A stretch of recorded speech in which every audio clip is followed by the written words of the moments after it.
আল্লাহ নবী সুলাইমান মালাকুল মউতকে ডাক দিয়ে বলে, ও ভাই মালাকুল মউত, কেমনে লোকটা মারা যাবে?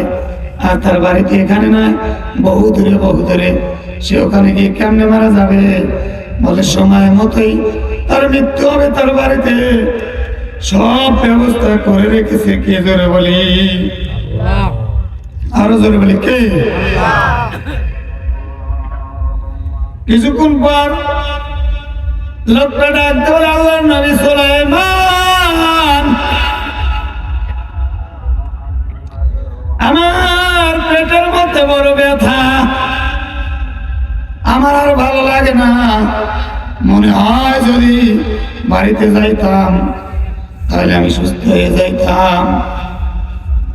আল্লাহর নবী সুলাইমান চোখের পানি দিয়ে কান্দে আর বলে, ও ভাই, তুমি তো বাড়িতে গেলে সুস্থ হবে না, চিরদিনের জন্য দুনিয়ার থেকে চলে যাবা। বন্ধুরে আমার, বনি ইসরাইলের যুগে আল্লাহর একজন বান্দা, আল্লাহর তিনজন বান্দা বসবাস করতেছিলেন। স্বামী আর এবং স্ত্রী দুইজন, বাড়িতে একটা গোলাম ছিলেন। গোলাম, এই তিনজনের বসবাস হঠাৎ করিয়া একদিন বাড়ির মালিক দুনিয়ার থেকে বিদায় হয়ে গেল, মারা গেল। মালিকের আর কোনো খবর নাই। এখন ওই বাড়িতে বাঁচল কয়জন? তিনজনের মধ্যে যদি একজন মারা যায় তাহলে বাঁচে কয়জন? দুইজন। আমি কিন্তু অল্প কথা বলবো, তারপরেও মুক্তাসার কথা বলবো। আমার দুজন ওস্তাদ আমার নিচে বসে রয়েছে, আসলে এখানে বসাই আমার ব্যাপার। ওস্তাদের সামনে কথা বলা এটা অত্যন্ত হিসাব করে কথা বলতে হয়। তারপরে আমার ওস্তাদ সমতুল আমার বড় ভাই মিজানুর রহমান জানে যে আমি বাজে কথা বলি না। তারপরে একটা না, এই ভাঙ্গাসুরের গলা দেখতেছেন, এটা আপনাদের দোয়া, আল্লাহ শুকরিয়া আদায় করি, জোরে বলে আলহামদুলিল্লাহ। এরকম চলতেছে ইনশাল্লাহ ভাঙ্গাসুরের অবস্থায়। সেই 21 তারিখে বাড়ি থেকে বের হয়েছি, আল্লাহ যদি তৌফিক দেয় আগামীকাল যাবো বাড়িতে। চলতেছে এরকম। খুব খেয়াল করে অল্প টাইম কথা বলবে, আমার হুজুর বলেছে আমি ওই টাইমে শেষ করে দেবো ইনশাল্লাহ।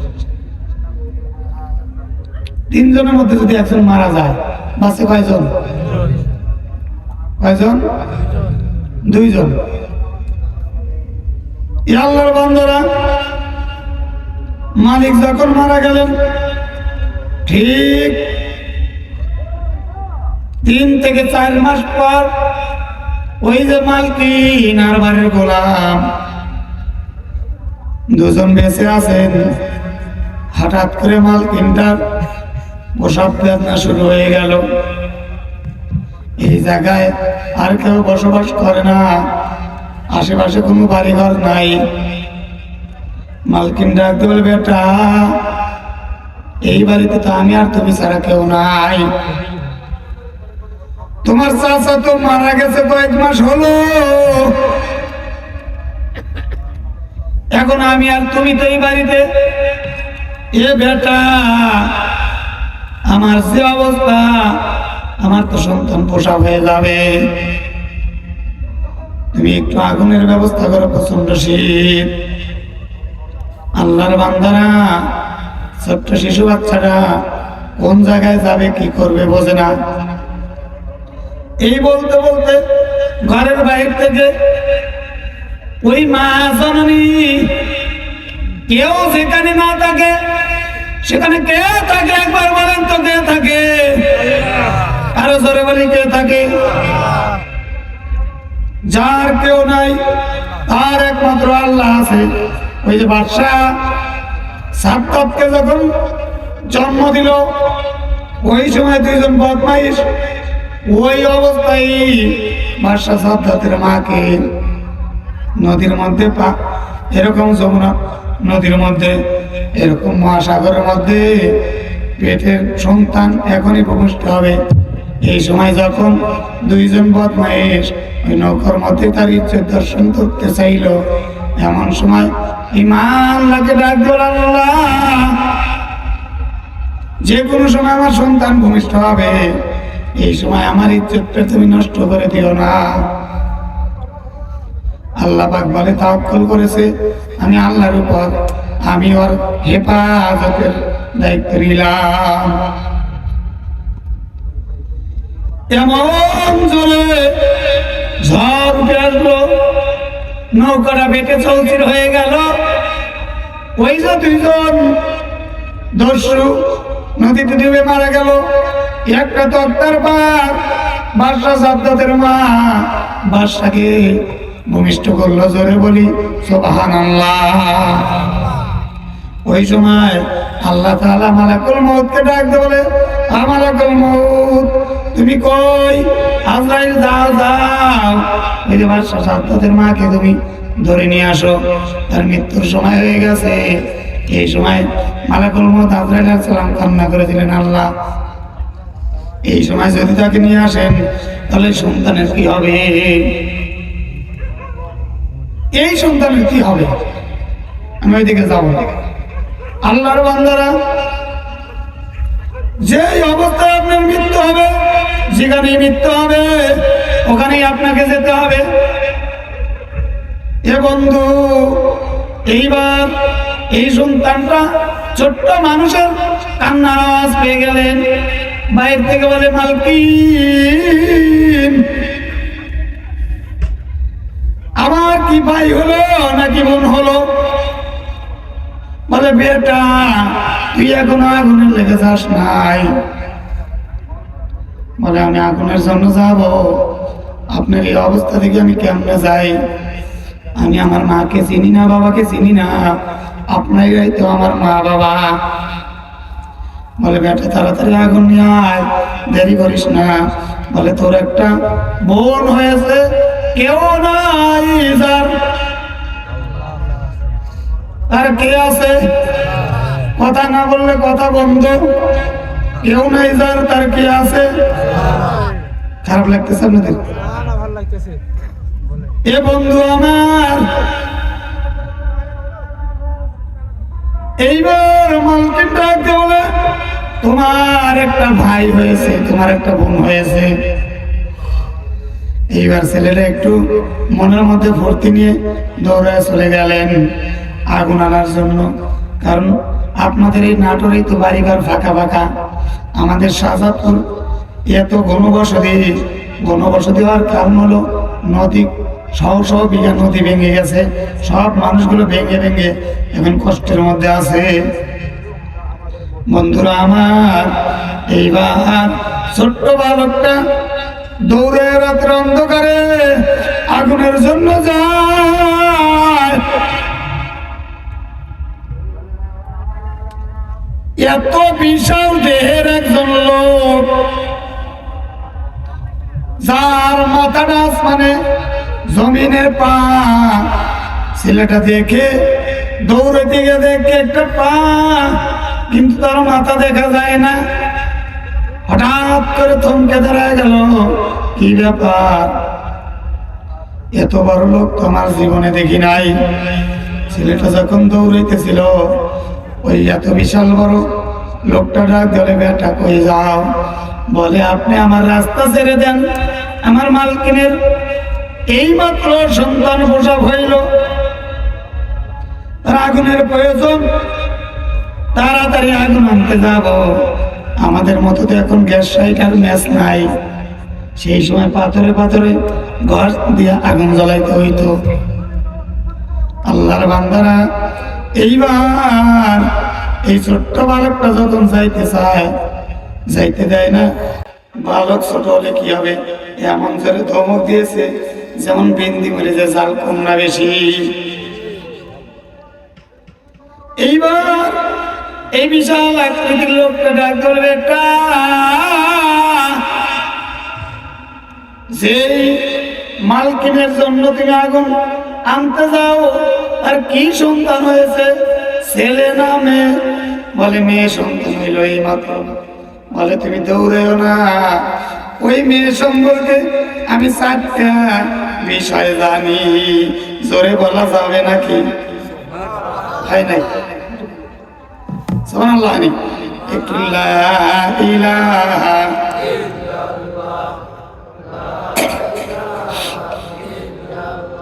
জোরে লা ইলাহা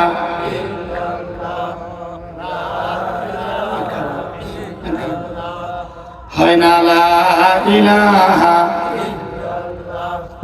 হায়াতে আল্লাহ মৌতে আল্লাহ হায়াতে আল্লাহ পুলসিরাতে আল্লাহ মিজানে আল্লাহ লা ইলাহা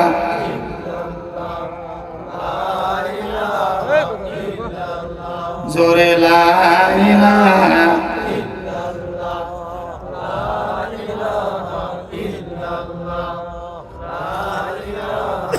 ইল্লাল্লাহ লা ইলাহা লা ইলাহা ইল্লাল্লাহ মুহাম্মাদুর রাসূলুল্লাহ। এ বন্ধু, এইবার লোকটা জিজ্ঞেস করলেন, লোকটা কি বললেন? ওই মেয়ে সম্পর্কে আমি 4টে বিষয় জানি। কয়টা বিষয়? কেবল জন্মগ্রহণ করছে, কেবল জন্মগ্রহণ করছে। আল্লাহর বান্দারা বালকটা অবাক হয়ে গেলেন। এইমাত্র যার জন্ম সেই মেয়ে সম্পর্কে 4টে বিষয় কেমনে জানিনি? আপনার পরিচয় কি বলে? আমার পরিচয় দরকার নাই। বালক, তুমি শুনে যাও। 1 নাম্বার হলো, এই মেয়েটা এই জামানার মধ্যে সবচেয়ে সুন্দরী হবে। জোরে বলি সুবহানাল্লাহ। এই বালকটা খুশি নেবে যায়, যেহেতু আমার মালকিনের মেয়ে সুন্দরী হবে, এটা তো খুশি সুন্দর নাকি কম? এইবার বলে, আমি এখন যাই, আগুন আনতে যাই। বলে, দাঁড়াও বাবা দাঁড়াও, এত ব্যস্ত হইলে কেন? আরো 3টা প্রশ্ন আমি জানি, আরো 3টে বিষয় জানি। বলে, তাড়াতাড়ি বলেন। আমার মালকিন ছাড়া বাড়িতে আর দ্বিতীয় কেউ নাই, আমি আর আমার মালকিন থাকি। বলে, বাবা, এই মেয়েটা এই জামানার মধ্যে সর্বশ্রেষ্ঠ সুন্দরী হবে। এতে বালকটা খুশি হয়ে গেলেন। 2 নাম্বার হলো, বাবা, এই মেয়েটা কমসে কম 100 জন যুবকের সাথে জিনা করবে। জোরে বলি নাউজুবিল্লাহ। কয়জন? 100 জন। ভালো সংবাদ না খারাপ সংবাদ? এইবার যুবকরা, এই বালকটা গোলামার আগুনের জন্য যায় না, বাড়ির দিকে রওনা দিয়েছে। ডাকতে বলে, বালক, তুমি এই দিকে না যা, এই দিকে কেন ব্যাক করলা? বলে, সেই মেয়েটা বড় হওয়ার পর 100 জন যুবকের সাথে জিনা করবে, ওই মেয়েকে আমি বাঁচিয়ে রাখবো না। আমি এখনই ওকে দুনিয়ার থেকে বিদায় করে দেব, এখনই মেরে ফেলব।